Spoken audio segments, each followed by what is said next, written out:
سلامونه، زه ډاکټر نوید خپلواک یم.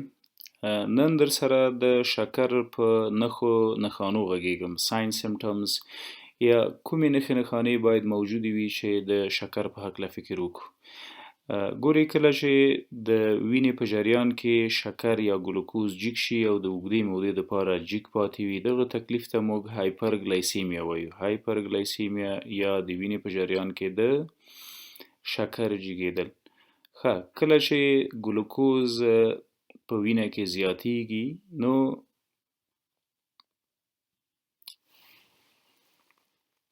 د وینې د جریان نه ګلوکوز بالاخره د ګردې د لارې مثانې ته او له مثانې له ادرارو سره بهرني محیط ته انتقالیږي. په ادرارو کې د ګلوکوز موجودیت ته ګلایکوسوریا وایي. ګلایکوسوریا یا د ګلوکوز موجودیت په یوریا یا ادرارو کې. کله ګلایکوسوریا او څنګه منځته راځي؟ ګورئ، کله چې ګلوکوز د وینې د جریان د لارې راغی، ګردې ته راننوته، دا زموږ کډني یا ګرده ده، او دا هم له یوریټر یا هغه ټیوب یا پایپ چې له ګردې تشې میتیازې او نور مایعات مثانې ته انتقالوي. که موږ دغه ساحه واخلو، زوم یې کړو، د مایکروسکوپ لاندې وګورو، نو د ګردې د وظیفوي واحد یا فنکشنل یونټ یا نفران پکې لیدل کېږي. دا د نفران شکل ده. نفران یا هغه حجرات چې میلیونونه او میلیاردونه سره یوځای کېږي او بالاخره یوه ګرده جوړوي. نیورون مختلفې برخې لري.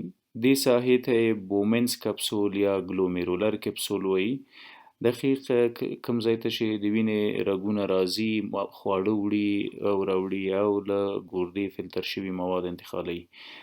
دغه ساحه یې د پرکزیمل کانولیوټډ ټیبیول په نامه یادیږي یا PCT، پرکزیمل کانولیوټډ ټیبیول. لاندې دا معینه ساحه یې دا د لوپ اف هنلي په نامه یادیږي او هر یو یې ځان ته مشخص وظایف لري. دا یوازې یوه حجره ده د ګردو. پرکزیمل کانولیوټډ ټیوبیولز کله چې ګلومیرولر کپسول شروع کیږي، دا پرکزیمل کانولیوټډ ټیوبیولز دي. لاندې دا ساحه د لوپ اف هنلي ده او پورتنۍ دا ساحه بیا د ډیسټل کانولیوټډ ټیوبیولز یا DCT په نامه یادیږي. کله چې د وینې په جریان کې ګلوکوز زیات ول، یعنی دلته ګلوکوز ګردې ته زیات راځي ځکه د وینې په جریان کې زیات دي، او بالاخره د همدې لارې نه د نفرانونو د لارې نه انتقالیږي چیرته؟ کولکټینګ ډکټ ته، CT یا کولکټینګ ډکټ. تشې میتیازې یا ادرار دلته په دې ټیوب کې انتقالیږي او له دې نه همداسې ځي بالاخره مثانې ته یا یورینري بلډر ته، او د یورینري بلډر نه بالاخره وځي بهرني محیط. په نورمالو حالاتو کې څه پیښیږي؟ لومړی باید په دې پوه شو چې په نورمال وضعیت کې که شکر څوک ونه لري څه کیږي. کله چې د وینې په جریان کې ګلوکوز ګردې ته راننوځي، په نورمالو انسانانو کې راځي، دغه ګلوکوز بالاخره د یو څه بخش د پرکزیمل کانولیوټډ ټیوبیول نه دغه ځای نه ری ابزارب کیږي، دوباره جذبیږي. چیرته؟ د وینې جریان ته. ری ابزاربشن. ګلوکوز، مالګه او یو څه اوبه بیرته جذبیږي. چیرته؟ د وینې جریان ته ځي او په دې رقم باندې ګلوکوز نه ضایع کیږي زموږ له وجوده. ګلوکوز، اوبه، سالټس یا ځینې ګټورې مالګې، دا په نورمالو انسانانو کې کله چې ګردې ته راننوځي، د بدن د تقاضا مطابق بیرته راځي د وینې جریان ته او د وینې جریان نه د بدن مختلفو سیمو ته ورځي. په شکر کې څه کیږي؟ دلته د وینې په جریان کې فرضاً دا د وینې یو رګ ده، دغه دلته شکر یا ګلوکوز جګ ده او له دې ځای نه ګردې ته راننوځي. د ګردې په پرکزیمل کانولیوټډ ټیوبیول یا په دې ساحه کې د ری ابزاربشن یا د جذب دوباره یا د دویم ځل لپاره بیرته د جذب کېدو پروسه نوره سر ته نه رسیږي، ځکه هلته کانسنټریشن یا غلظت د وینې په جریان کې زیات ده.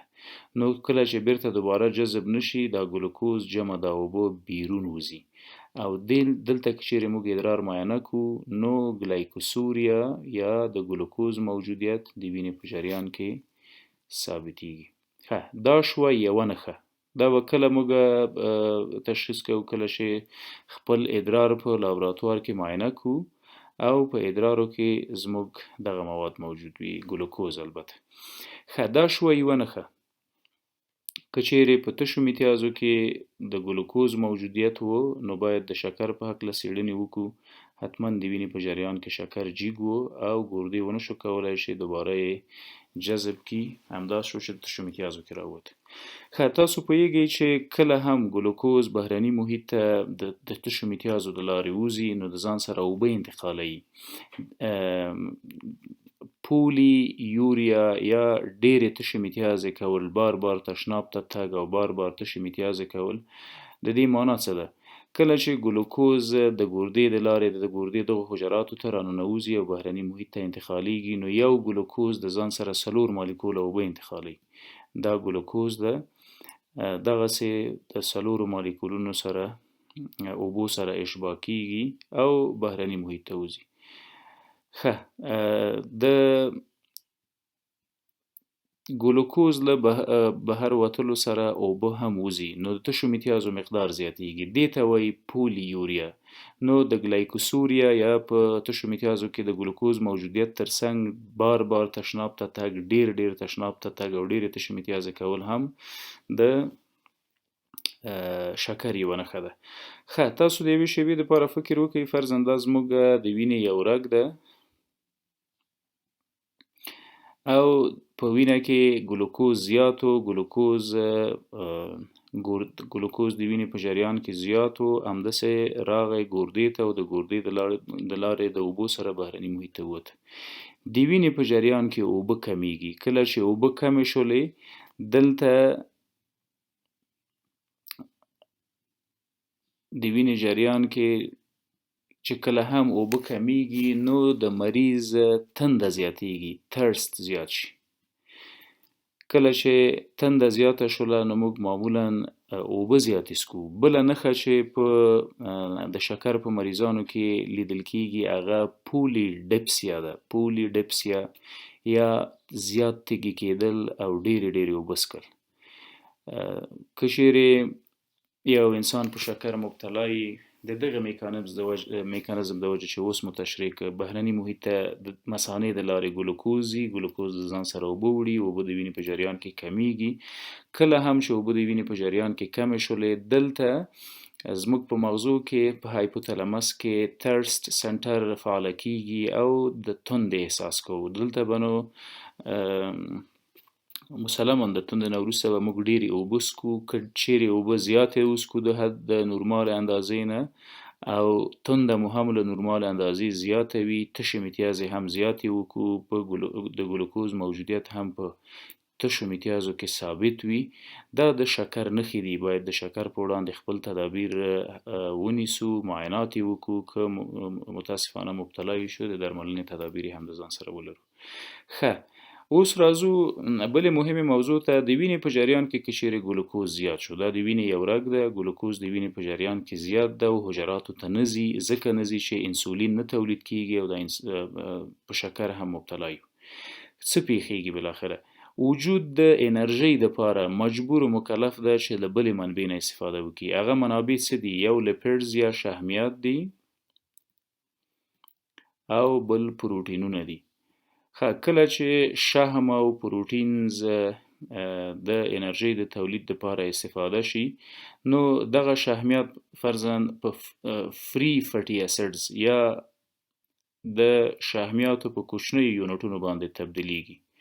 دغه فری فټي اسید سوځیږي او بالاخره د سوځیدو نه وروسته انرژي جوړیږي د ای ټي پی په شکل باندې، اډینوسین ټرای فاسفیټ، او ورسره کیټون باډیز جوړیږي چې بیا په دې وروسته غږیږو کیټون باډیز یا اسیټونز څه دي او کومې ناروغۍ کولی شي منځته راولي. معمولا تنفسي ناروغۍ منځته راولي، حتی د مرګ سبب ګرځي، چې دا د ډایبټیک کیټواسیډوسس موضوع ده، په دې بیا مفصلا غږیږو.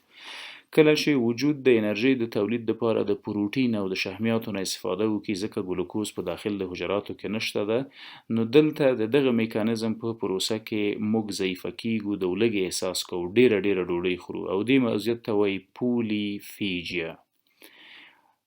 پولیفیجیا معنا څه؟ که په شکر باندې مبتلا یو نو دغه نښې به لازم لرو. ګلایکوسوریا د وینې په جریان کې د ګلوکوز موجودیت، پولیوریا ډیر تشناب ته تګ او ډیرې تشې میتیازې کول. د هغې میکانیزم وویلې چې کله هم ګلوکوز ځي د ځان سره اوبه وړي، دا اوبه د بیرته د پرکزیمل کانولوټیډ ټیوبول یا د دې ساحې نه جذبیږي، چې جذب نشي بهرني محیط ته ځي او زیات تشې میتیازې کیږي، دې ته وایي پولیوریا. کله چې پولیوریا منځته راغله معنا د وینې د جریان نه اوبه راووتلې او لاړلې چیرته؟ ګردې ته. له ګردې نه چیرته لاړلې؟ بلډر یا مثانې ته. له مثانې نه هم ووتلې تشناب ته. نو دلته د وینې په جریان کې زموږ سره اوبه کمې شولې. کله چې اوبه کمې کیږي د وینې په جریان کې هایپو اسمولرټي منځته راځي، نو اتومات په اعصابو کې هایپوتالمیک سنټرز هغه ځای کې د تندې سنټر یا مرکز فعال کیږي، مریض د تندې احساس کوي، ډېرې اوبه څښي او دې وضعیت ته پولیډپسیا وایي. ګلایکوسوریا، پولیوریا، پولیډپسیا جمع پولیفیجیا یا ډیر خوراک. په دغه حالات کې مریض ډیر خوراک هم کوي، ولې دلته پروټیولایسز یا د پروټینونو تجزیه و ماتېدل او ټوټه کېدل روان دي، ورسره لایپولایسز یا د شحمیاتو ټوټه کېدل او پارچه کېدل روان دي. نو دغه دواړه د وزن د کمیدو سبب ګرځي. بله نښه ویټ لاس یا د وزن کمیدل دي. ویټ لاس یا د وزن کمیدل. دغه ټولې د شکر د ناروغۍ نښې دي. که چیرې موجودې وي بهتره ده چې یو ځل شکر معاینه کړو. که چیرې په شکر مبتلا یو چې ورزش او نور هغه تدابیر چې اړین دي هغه ورته ونیسو. مننه.